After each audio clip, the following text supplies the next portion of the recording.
calm, authentic, and I mean, how can you be anything other than that because of who you are? You're a beautiful gift to as a friend to me and in the business world, but especially in that shirt. How can you not be authentic? And that's really cool. Actually, you mean bringing the party? Is that what this is? Bringing the party. Better get that angle right on that backdrop. There we go. Good, nice and shiny. I'm happy with all that. I think. Awesome. That's fine. Yeah. Well, I might intro you, Andy. Andy is a freaking legend, especially in the local Brisbane business scene. I've had the privilege of knowing Andy for a couple of years, and witnessing his journey as a business owner blossom, especially during this time. I think you've really thrived throughout this pandemic. It's been horrible and horrendous and shit. But the way you've pivoted, and I certainly don't mean to be watching you like Big Brother, but I have been watching you and you seem to be thriving. So you were one of the first that I wanted to reach out and ask if I could interview you and pick your brain. So welcome to my home. Welcome to your sequin home. Thanks, yeah. Loving the shirt today. And Andy mentioned before when we were just sort of giving a little bit of a bullet point version of what we're going to cover off in today's interview, said you're only going to get authentic, and that's what we freaking love. And look at that shirt. Can you have anything other than natural coming out of that gorgeous face? So yeah, thank you, Andy, for being a gorgeous friend, but also a beautiful part of our business community. And yeah, so I just wanted to hear from you. Sort of the crux of today is your understanding of how your business model has pivoted. Perhaps give us an understanding of what you do naturally, and then how you have pivoted, some peaks and troughs, some tips and resources for others out there. We mentioned just before we started recording that there is this pressure to pivot, and some are feeling that they're just not sure how that's possible. The fact of the matter is it's not just during global pandemic. We should be constantly looking at sort of handbrake or knee-jerk reactions to our business. If this ever were to happen again, please God don't. How can others do the same? So tell us everything. What's been happening in the last, say, 6 months in BananaLife world? 6 months is probably going back a bit too far, to be honest, because what is it, May now? The last couple of months have flown.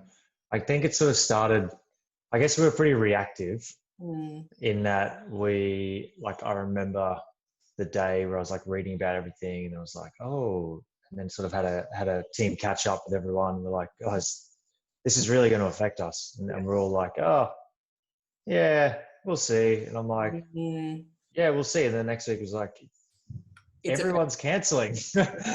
Everything's cancelled. So, I guess that quickly within a week. So to give those watching, Andy has a beautiful business. I believe you've been around in Brisbane for around a decade. Well, I think BananaLife's been running for like 7 or maybe 8 years. It just keeps going at the moment, which is it's a weird feeling, to be honest.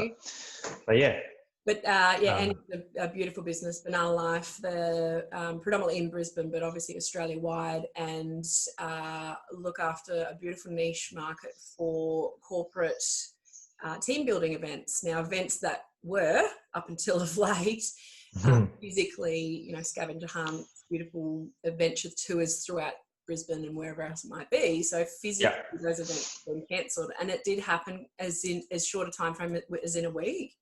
Yeah, well, I guess we, in the space of business, culture and development and team development, there's lots of different, I guess, products and avenues for people and services. We are, as a team building product, that's, we usually it's a couple of weeks, maybe a month out, or maybe 6 weeks out.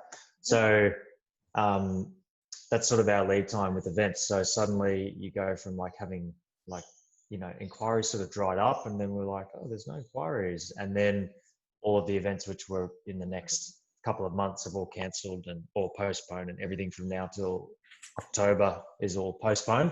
So okay, cool. So the pipeline goes from this to this, just like any, so many businesses who, they close their doors, and drive home and stay home for the next couple of months. So, that was not different to anybody else. But I remember the moment where I sat down with everyone and be like, okay, guys, how are we going to handle this? What are we going to do?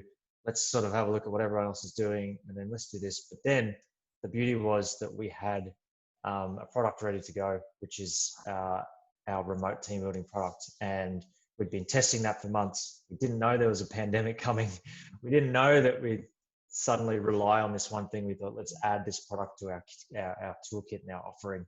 And suddenly, I guess the change was made to be like, this is ready.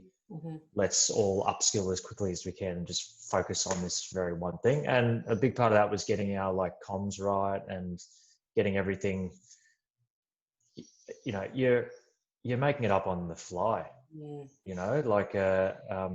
trying to scramble actually makes me think about, if you're going on an adventure, like an outdoor adventure, like a big trek, and then suddenly goes, oh, actually, everything, like that whole plan that you guys had, everything you packed, it's all useless. Everything in your packs, it's all gone. Oh, your tent and everything? No, that's all. You can't use that. Moldy. So, food's moldy. So you got nothing. So you guys are going to have to go backwards. Oh, and that track is now closed off. So good luck. And you're like, oh, okay, cool. So it was very much like, all right, guys, huddle. What are we going to do? And then we just sort of started going. I think in terms of, I'm trying to think back to little milestones, but some of those milestones were things like putting your product in your newsletter and sending it out and just going, let's see what the response is. And thankfully for us, the response was really good. I think getting used to working from home was pretty straightforward for everyone, like just getting that understanding. And that took about 2 or 3 weeks. Okay. Of hey, this is what I want as a business owner. This is what you guys want as employees. And then of course, just everything has to happen overnight, do all your website updates, do all your product updates, figure out all your processes, get it all done super fast. And it's so exciting to realize that you can do all of that so quickly. I mean, there's minimal sleep, but it is possible to achieve, right? Yeah. It is. It's which is sort of that fight or flight sort of scenario when it kicks in. It's like, well, what are you going to do? You're going to survive. You're going to shut down. You're going to do, what are you going to do about it? So since then we've just been spending heaps of time on this one product, really reaching out to our US team, who we use their tech for the remote team building activities. And so basically part of this global community. And since then we've run I can't even count how many games for, people in so many different countries and all over Australia. It's been so much fun with this backdrop. This is my production suite. I go back to the office. I know. Sequins with you.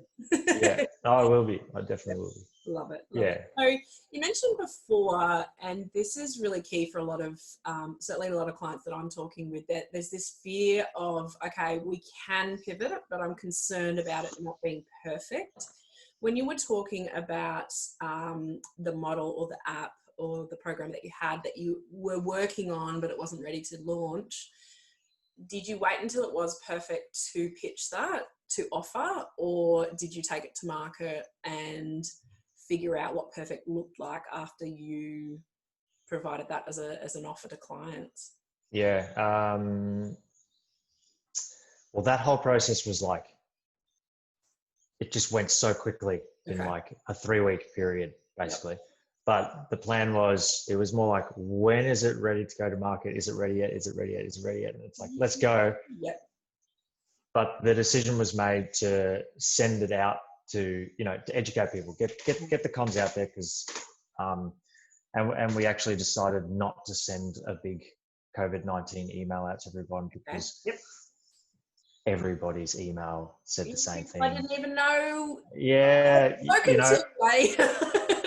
And we just decided not to, because we don't, we're not a hospitality business. We don't have people coming in our doors. We don't have that whole big thing around hygiene stuff because of what we do. But anyway, it was pretty much perfect. But what we decided to do from like a product point of view was we offered free demo games. Okay. Right. For eligible businesses, and eligible businesses is essentially anyone that has, you know, more than like a good sizable team, reputable company, you know, like a company that you would hope to get more work out of. For example, we got an inquiry from big law firms that have 200 people. We're like, we'll definitely do a demo with you, because if we can get it right for 15 people, then they'll say yes, and it'll work for the 200 people. And then you're internal advocates. Great idea. Yeah. And so that was the plan. It's like, okay, let's invest all of our like time and effort into doing free demos, and let's use that to get our feedback from people, and you know, offering that, you know, our time and getting feedback from them was like invaluable in shaping it moving forward. So now we also did like introductory pricing, you know, so giving a bit of a sweetener. We also looked at what other businesses were doing in terms of how to be more flexible. So we relaxed some of our terms. We did like volume pricing. We did flexible payments for big volume stuff. So if someone books 20 games, we don't hit them with a $5,000 straight up. We go do it a little bit piecemeal to help. So we're sort of looking at how we can just make it more appealing and reduce the barriers for people to say no.